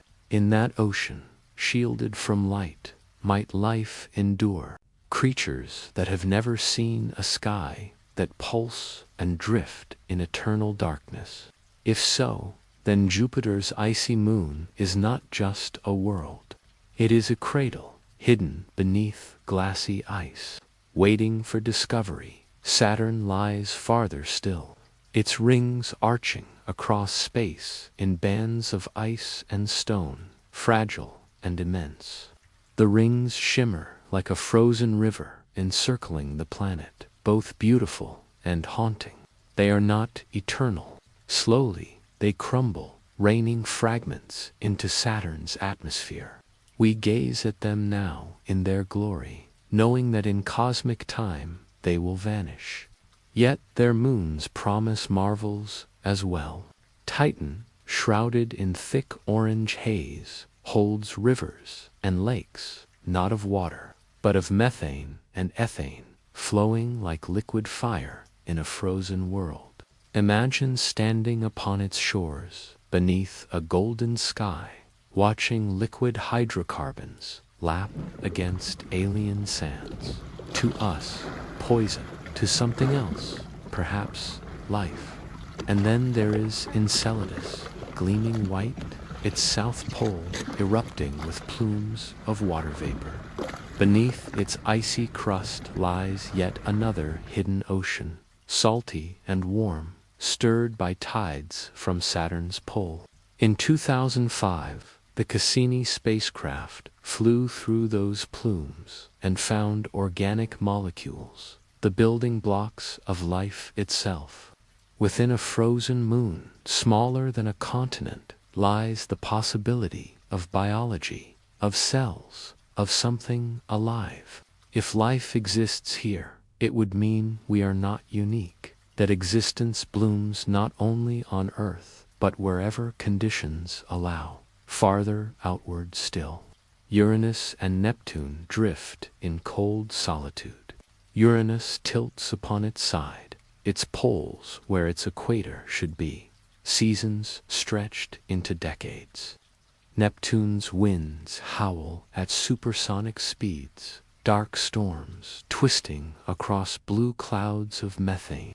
These ice giants remind us that not all frontiers are welcoming. Some are sheer wilderness, too violent, too distant, too alien for us to even imagine calling them home. Yet, even here, moons whisper of possibilities. Triton, Neptune's largest moon, orbits backwards, its geysers spewing nitrogen into space. It may be a captured world, a fragment of a greater past, holding secrets of origins we cannot yet reach. The outer planets are reminders that frontiers are not only about crossing distances. They are about expanding vision. Every discovery here changes not only what we know, but how we think. Storms that never end, oceans beneath ice, moons that glow with geysers. These are realities that reshape imagination itself. If such worlds exist in our own system, what wonders might await beyond? Yet danger shadows every revelation. Radiation, distance, cold, each of these frontiers resists us. Even our strongest machines, like Voyager and Cassini, were built not to endure forever, but to glimpse, to pass, to whisper of what they saw before silence claimed them. Beyond Mars, human presence has not yet gone. Only machines wander here, fragile ambassadors carrying our questions into realms where we ourselves cannot yet follow. Still, the frontier calls. Europa, Titan, Enceladus, names that stir the same thrill as Antarctica, the Mariana Trench, the Arctic. They are thresholds, promising answers to the oldest of questions. Are we alone? If oceans beyond Earth hold life, then the universe is not silent. It is singing, waiting, echoing with voices we have yet to hear. And so, as we move outward through storms and moons, the frontier expands once more. What lies beyond the giants is not simply distance, but the edge of imagination itself. For, at the farthest reaches of the solar system, where even sunlight fades, new mysteries begin, worlds of ice and shadow, and beyond them, the greater ocean of stars. At the outermost edge of the solar system lies a boundary not marked by mountains or seas, but by silence. Here the sun's light thins to a pale glow, a faint lantern against an ocean of darkness. Planets no longer rule these realms. Instead, icy fragments drift in slow orbits, relics from creation. Untouched for billions of years, Pluto, once called a planet, stands among them, a lonely sentinel of the Kuiper Belt. Its heart-shaped plain of nitrogen ice shines faintly, a fragile symbol carved in frozen stone. Beyond it, the frontier begins to blur. The Kuiper Belt is not empty. Thousands of icy bodies circle in the cold, some larger than mountains, some perhaps hiding oceans within. They are fossils of the solar system's birth, carrying secrets of how worlds formed, how chaos settled into orbit, how dust and fire became planets and seas. Each frozen fragment is a page of history, written not in ink but in ice. To read it is to peer back into the dawn of time itself. Yet even the Kuiper Belt is not the end. Farther still lies the Oort cloud, a sphere of icy debris surrounding the sun like a ghostly halo. Comets are its wanderers, flung inward from its depths, carrying water and carbon, the very ingredients of life, to planets like Earth. Some believe it was comets that seeded our world with the chemistry that allowed life to rise. If so, then this distant cloud is not merely debris. It is a cradle of beginnings, a silent guardian at the edge of night. Here the frontier stretches toward infinity. The distances are so great that even light, the swiftest traveler, takes months, years, centuries to move between markers. Beyond the Oort cloud lies interstellar space, the true ocean between the stars. Only two human-made objects have crossed into that realm, the Voyager probes. Launched in 1977, they have traveled for nearly half a century, slipping past planets, past the Kuiper Belt, past the heliosphere, where the sun's wind fades, and into the dark between stars. Each Voyager carries a golden record, etched with music, greetings, and images of Earth. It is both message and memorial, a fragile offering cast into eternity. Perhaps no one will ever find it. Perhaps no one is listening. And yet, the act itself is profound. In sending these records, humanity declared something to the cosmos. We are here. We existed. We wondered. We reached. But what lies beyond the solar system is not merely distance. It is mystery on scales beyond comprehension. Stars drift in vast spirals, their light taking tens of thousands of years to cross the galaxy. Black holes lurk unseen, bending time and space into maelstroms no ship could escape. Nebulae glow with the birth of new suns, clouds of gas where future worlds will one day ignite. The galaxy itself is not a map we can hold, but a living expanse, shifting, churning, alive with forces both creative and destructive. And yet, as with Antarctica's glaciers or the abyss of the trench, the question remains the same. What else is out there? Are we alone in this expanse? Or do other minds look upward from other worlds, wondering as we do, seeking as we seek? To cross into interstellar space is to step into a story we cannot yet finish. The distances are vast beyond imagining. A spacecraft traveling faster than any built today would still take tens of thousands of years to reach the nearest stars. And yet, imagination does not stop. We dream of sails driven by starlight, of ships propelled by nuclear fire, of journeys measured not in years, but in generations. Even if we cannot yet follow the voyagers, we send our thoughts after them, reaching always for the horizon. The frontier beyond Earth, then, is not simply about travel. It is about perspective.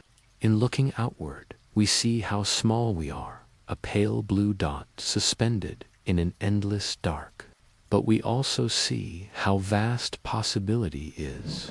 For if the universe is empty, then our role is to fill it with meaning. And if it is full, then our role is to find our place within its chorus at the edge of the solar system. The frontier does not close. It opens wider than ever before into a silence so deep it humbles all who listen. It reminds us that no map will ever be final, no boundary ever absolute. Beyond every horizon lies another and another still. The journey is unending, the story is unfinished, and so Chapter 4 draws to a close, not with arrival, but with departure. We stand at the solar system's edge, looking outward, knowing that what awaits is beyond imagination. The frontier is not behind us, it is ahead, forever ahead, calling us into the greater sea of stars. The frontier is never still. It shifts, it bends, it recedes, just as we believe we have touched it. From the abyssal depths of the Mariana Trench to the frozen walls of Antarctica, from the storm-racked poles to the silence of interstellar space, the pattern remains the same. We move forward, and the horizon moves with us. It is not a destination, but a presence, a whisper at the edge of vision, reminding us that there is always more.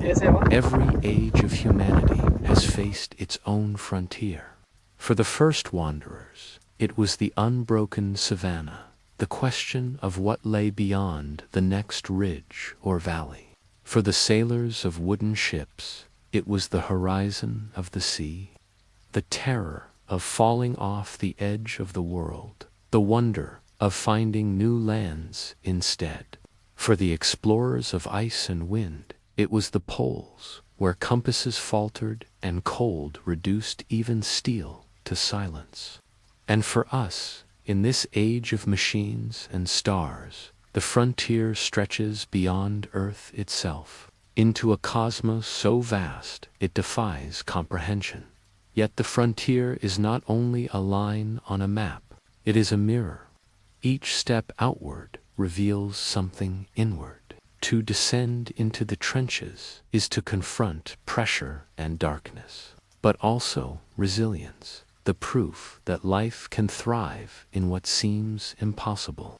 To cross the Antarctic wastes is to confront isolation and fragility, but also endurance, the fire of survival against merciless cold To sail into space is to confront distance and silence, but also imagination, the courage to leave the familiar behind.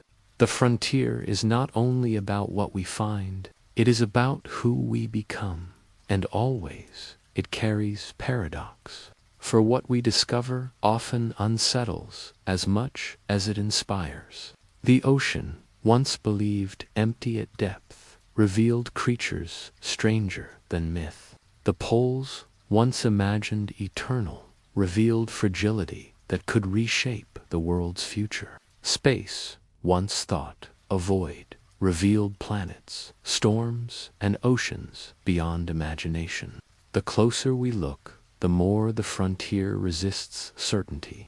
Each answer births new questions. Each discovery opens new mysteries. Perhaps this is why we chase it, not only for conquest or survival, but for wonder itself. There is something in the human spirit that leans toward the unknown, that refuses to let the horizon rest unchallenged. To know there is a place we have not touched is to feel the ache of curiosity, the pull of possibility. It is not arrogance that drives us, but longing. Longing for understanding, longing for connection, longing to know what lies beyond. Yet in this pursuit, we are reminded again and again of humility. The ocean trenches do not bend to our will. They crush steel and silence intruders. Antarctica does not open its arms. It demands respect, punishes recklessness. Space does not wait for us. It swallows time and distance in measures we cannot yet command. The frontier reminds us that we are small, but in that smallness lies greatness. For to be small and still to reach, still to strive, still to wonder, that is where meaning is found. And so the eternal horizon is not an end point, but a journey without end. We will never catch it, never fix it in place. But perhaps that is not failure. Perhaps that is the gift. For if the horizon could be captured, if mystery could be ended, then wonder itself would die. To live with frontiers forever before us is to live with endless possibility. Standing now at the close of this long journey, we see that the horizon is more than a line in the distance. It is the story of humanity itself, a story written not in permanence, but in pursuit.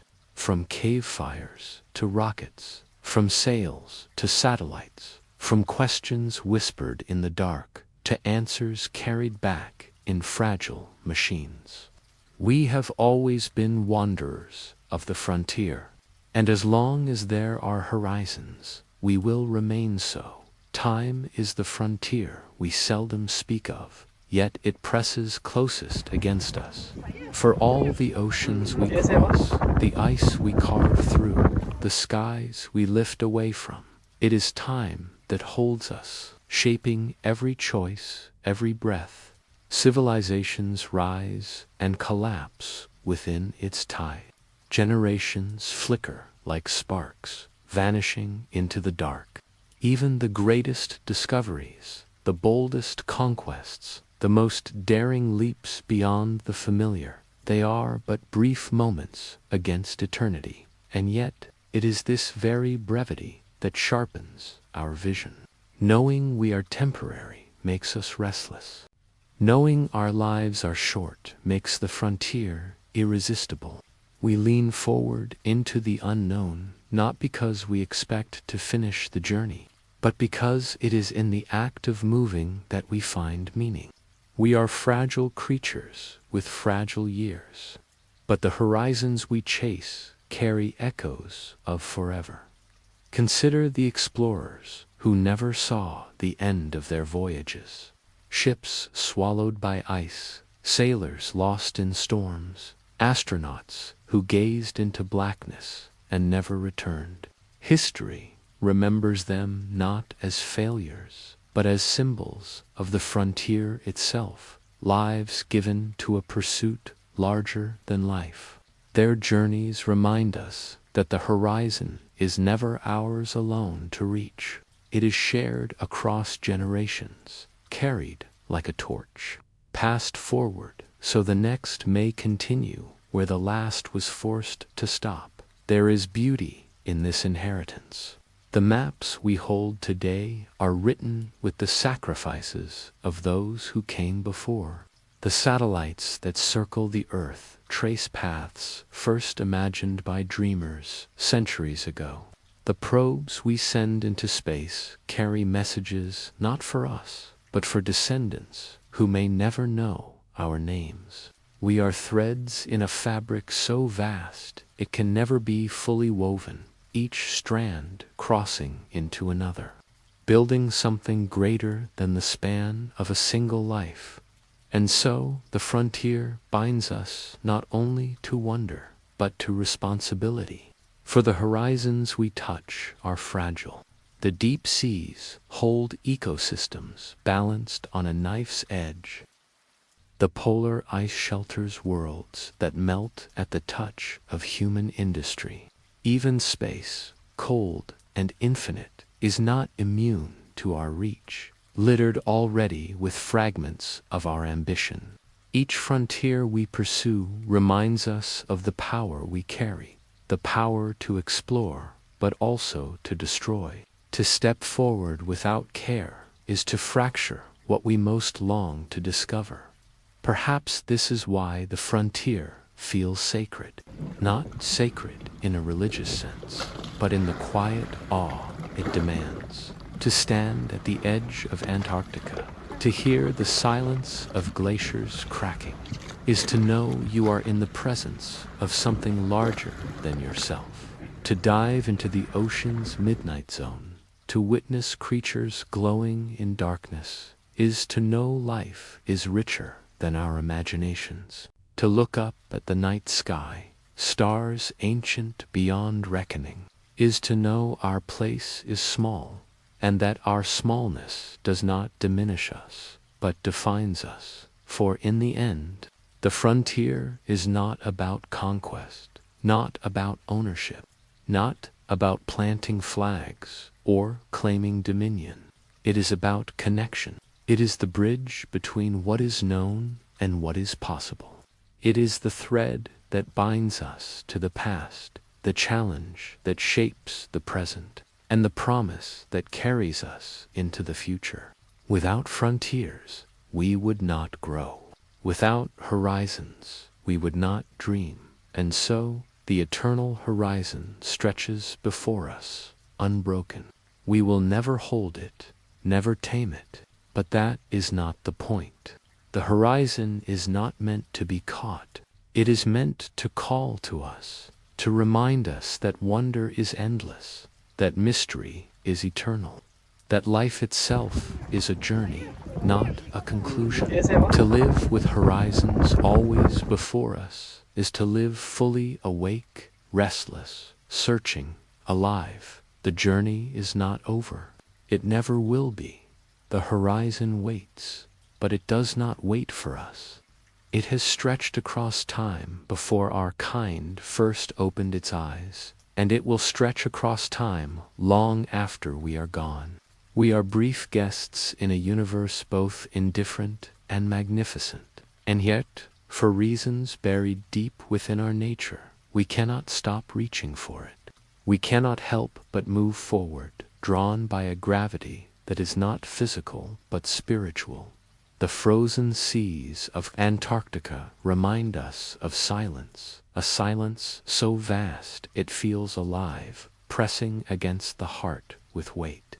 The abyss of the Mariana Trench whispers of darkness, a darkness so deep it reshapes the meaning of life itself. The Arctic winds carry stories older than memory, echoing across ice sheets that have seen millennia rise and fall. And above them all, the stars keep watch, their light a promise sent across endless night, telling us that no distance is too great, no mystery too untouchable.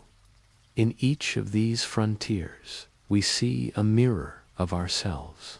The ice reveals our fragility. The ocean reveals our depth. The cosmos reveals our hunger for infinity. Together, they form a map not of the world, but of the human spirit. They tell us that wonder is not an accident, but a design woven into us, that curiosity is as natural to us as breathing. Without it, we would wither. With it, we endure.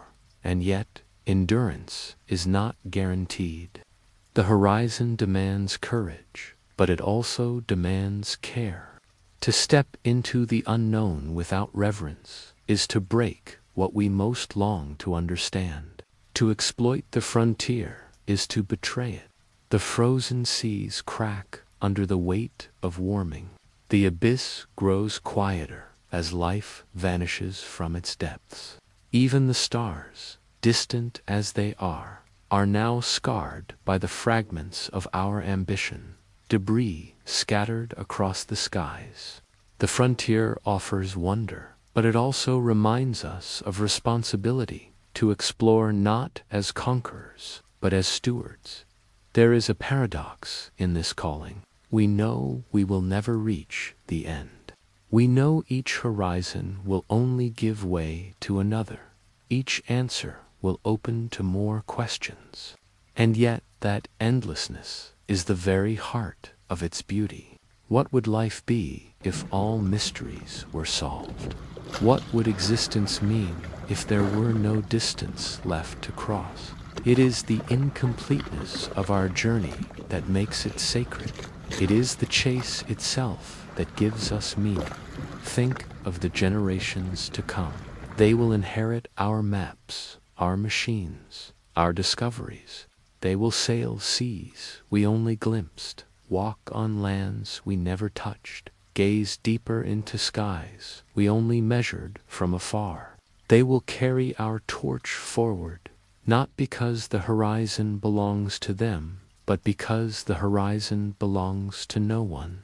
It is shared, eternal, a thread woven through all time.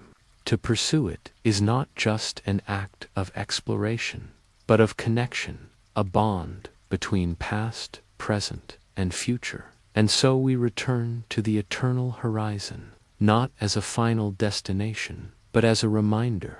The frontier is not out there alone. It is within us, calling each time we wonder what lies beyond the next ridge, beneath the next wave, beyond the next star. It is the voice that whispers in silence, the shadow that moves at the edge of vision, the song that lingers when all else has fallen quiet. The frontier is endless, and so is the human spirit. The frontier does not end. It shifts, it bends, it reshapes itself with every age, every generation, every set of eyes that dares to lift toward it. What once lay beyond the edge of maps now lies beneath our feet. What once terrified us in silence now calls us with familiarity. Yet, for every frontier we cross, another rises beyond it, as if the universe itself insists that wonder must never run dry. Antarctica's frozen ruins remind us that the Earth keeps secrets even under our own skies. The abyssal trenches remind us that life thrives in places we once believed impossible. The Arctic winds remind us that fragility and strength can exist as one. And the stars above remind us that our world, immense as it feels, is but a single island in a boundless sea. We have always been travelers, from the first footsteps that carried us out of ancient valleys, to the sails that caught winds across uncharted oceans, to the rockets that carried fire into the heavens. Our story has always been one of movement. To pause is to fade. To stand still is to surrender. It is in motion, in the restless search for what lies beyond. that we find not just knowledge, but ourselves. But the frontier is not conquered by speed alone. It requires stillness, to stand on the ice and listen, to descend into the trench and wait in the dark, to watch the sky not for answers, but for questions. The horizon is not only a destination, but a presence, a teacher, demanding humility, patience, and reverence. Those who rush to claim it often lose it. Those who walk with respect discover that the frontier reveals itself in whispers, not shouts. In this way, the horizon becomes more than a line between here and there. It becomes a mirror, showing us not only the mysteries of the world, but the mysteries of ourselves. In the ice, we see our fragility. In the depths, we see our persistence. In the stars, we see our longing. Each frontier reflects a truth we carry within, truths that remain hidden until we are willing to step beyond the familiar dot. So the eternal horizon remains untouchable, unbroken, infinite. It cannot be reached, yet it can be followed. It cannot be claimed, yet it can be shared. It belongs to no one, yet it calls to everyone. Its promise is not that we will one day reach the end, but that we will always have a reason to continue. For this is the gift of the frontier. It makes us eternal. Though our lives are short, though our time is fragile, the horizon ensures that the story never ends. It is the bridge between what was and what will be, binding generations into one unbroken chain of wonder. The explorers of tomorrow will not know our names, but they will feel our footsteps in the maps they inherit, just as we feel the presence of those who walked before us. And so, beneath the endless stars, across the frozen seas, into the abyssal dark, the call continues. It will outlive us, just as it has outlived those who came before. The eternal horizon waits, not for our arrival, but for our pursuit. It is the reminder that there is always more, that life is not bound by walls, that the unknown is not an enemy, but a companion. The horizon stretches on, and still we walk toward it,